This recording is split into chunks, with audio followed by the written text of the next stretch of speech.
সংকট উত্তরণে সংলাপ আয়োজনে রাজনৈতিক দলগুলোকে বাধ্য করবেন ব্যবসায়ীরা। রোববার চলমান পরিস্থিতি নিয়ে এক জরুরি বৈঠকে কথা বলেন এমপিসিসিআই সভাপতি কাজী আকরামউদ্দিন আহমেদ। এছাড়া কয়েকদিনের মধ্যেই জাতীয় পতাকা হাতে টেকনাফ থেকে তেঁতুলিয়ায় রাস্তার পাশে দাঁড়িয়ে ব্যবসায়ীরা রাজনৈতিক সহিংসতার প্রতিবাদ করবেন বলে জানান তিনি।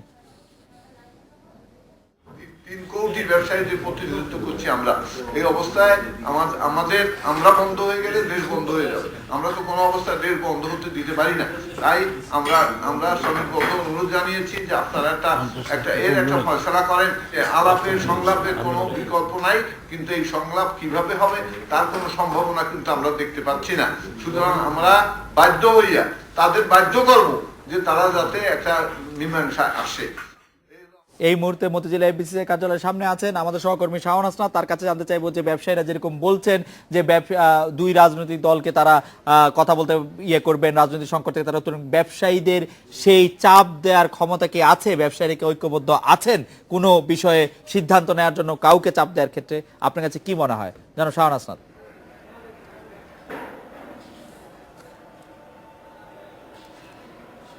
খালেদ, আসলে এইমাত্র 5টায় আসলে সাবেক সভাপতি এবং এফবিসিসিআইর যে বর্তমান কমিটি তাদের সভায় বসার কথা ছিল, তারা 5টা 20-এ বসেছেন।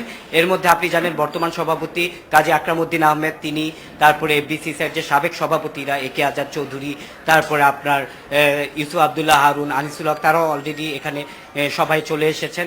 এছাড়া বিজেএমইএ, ঢাকা চেম্বার এবং বিভিন্ন চেম্বার এবং অ্যাসোসিয়েশনের সব প্রতিনিধিরাও এখানে বৈঠকে বসেছেন। তো বৈঠকে আসলে আপনি জানেন যে আজকে সকালে একটি বৈঠক হয়েছিল, সেখানে টেকনাফ থেকে তেঁতুলিয়া পর্যন্ত জাতীয় পতাকা হাতে একটি প্রতিবাদ সমাবেশ করার কথা, কিন্তু সেটার তারিখটা এখনো তারা নির্ধারণ করতে পারেননি। মূলত এই সভার পরই সেই তারিখটা তারা জানাবেন। আর দুই নেত্রীর সাথে দেখা করার বিষয়টি আমি আপনাকে যদি বলি, গত বছরের 5ই জানুয়ারি ইলেকশনের সময়, মানে নির্বাচনের সময় তারা এই উদ্যোগ নিয়েছিলেন, কিন্তু সে সময় বিএনপি চেয়ারপারসনের কাছ থেকে তারা দেখা করার অনুমতি বা সুযোগ পাননি। তো সেক্ষেত্রে এবারও তারা আবার একই উদ্যোগ নিচ্ছেন। কতটুকু সফল হবে আসলে সেটা সামনেই বলে দেবে। তবে আজকে সভার শেষে হয়তো তারা জানাবেন কবে তারা বিএনপি চেয়ারপারসন অথবা প্রধানমন্ত্রী শেখ হাসিনার সাথে দেখা করবেন। এই বিষয়ে আমি যে জিনিসটা জানতে চাইছিলাম যে এফবিসিসিআই যারা নেতৃবৃন্দ আছেন সাবেক বা বর্তমান, তারা সবাই দুই দলের রাজনীতির সাথে কোনো না কোনো ভাবে যুক্ত বা দুই দলের সাথে যুক্ত।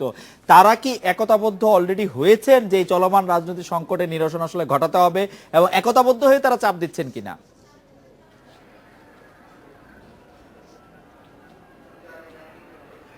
একতাবদ্ধ আসলে বিষয়টি আপনি যেমন বলছিলেন যে আসলে দুই দলের সাথে তারা সম্পৃক্ত রাজনীতির সাথে, সেটা অবশ্যই সত্য কথা।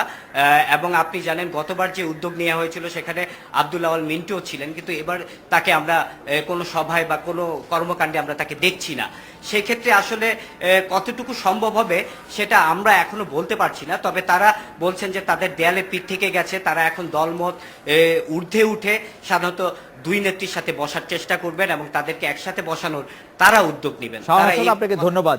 সন্ত্রাস ও নাশকতা থেকে দূরে না থাকলে বিএনপিকে জনগণের রুদ্ররূপ দেখতে হবে বলে মন্তব্য করেছেন প্রধানমন্ত্রী শেখ হাসিনা। বিকেলে অমর একুশে গ্রন্থমালা উদ্বোধন করে প্রধানমন্ত্রী মন্তব্য করেন, সন্ত্রাসী ও অজঙ্গিবাদীদের কাছে বাঙালি জাতি কখনো পরাজয় মানবে না। এই কথা বলে বিএনপি ও জামাত জোটের সন্ত্রাসী কর্মকাণ্ডের বিরুদ্ধে রুখে দাঁড়ানোর আহ্বান জানিয়েছেন প্রধানমন্ত্রী। এসএসসি পরীক্ষার মধ্যে হরতাল দেওয়ার কড়া সমালোচনা করেন তিনি। শেখ হাসিনা বলেন অন্যায় ও অশুভের বিরুদ্ধে বই হতে পারে সবচেয়ে বড় হাতিয়ার। এই সময় বাংলা একাডেমির বর্তমান কর্মকাণ্ডের প্রশংসা করেন তিনি।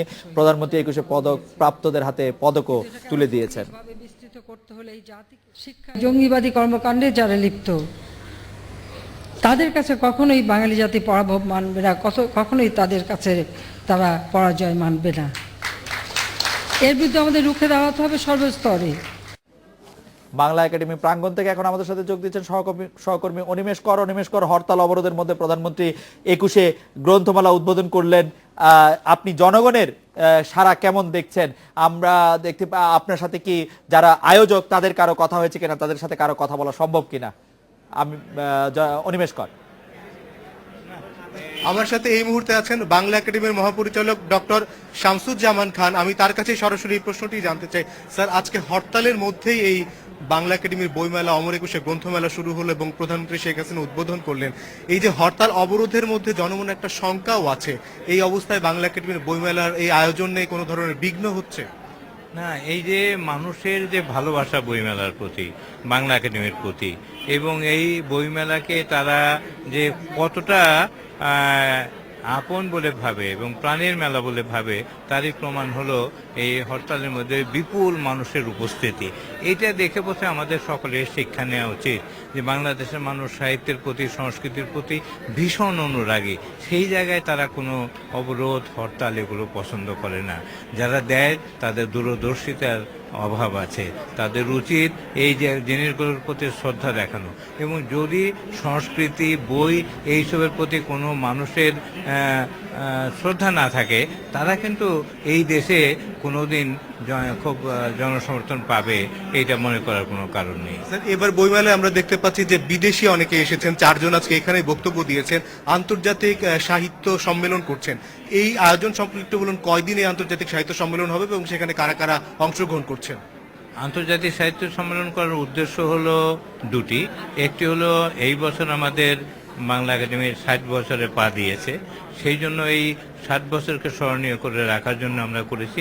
আর যেহেতু আমরা আন্তর্জাতিক বইমেলা করতে পারবো না, তার কারণ হলো আমাদের দেশে শুধুমাত্র বাংলা বইয়েরই পাঠক আছে, ইংরেজি বা জার্মান বা ফ্রেঞ্চ ভাষার পাঠক অতি সীমিত। অতএব আন্তর্জাতিক বইমেলা করা তখনই সম্ভব হয় যখন বহু ভাষার বই প্রকাশিত হলে তার পাঠক থাকে। আমাদের অত পাঠক নেই, সেই জন্য এই গ্রন্থমেলাকেও আন্তর্জাতিক একটি রূপ দেওয়ার জন্যই এতজন বিদেশি লেখককে এনে আমরা এই সাহিত্য সম্মেলনের আয়োজন করেছি।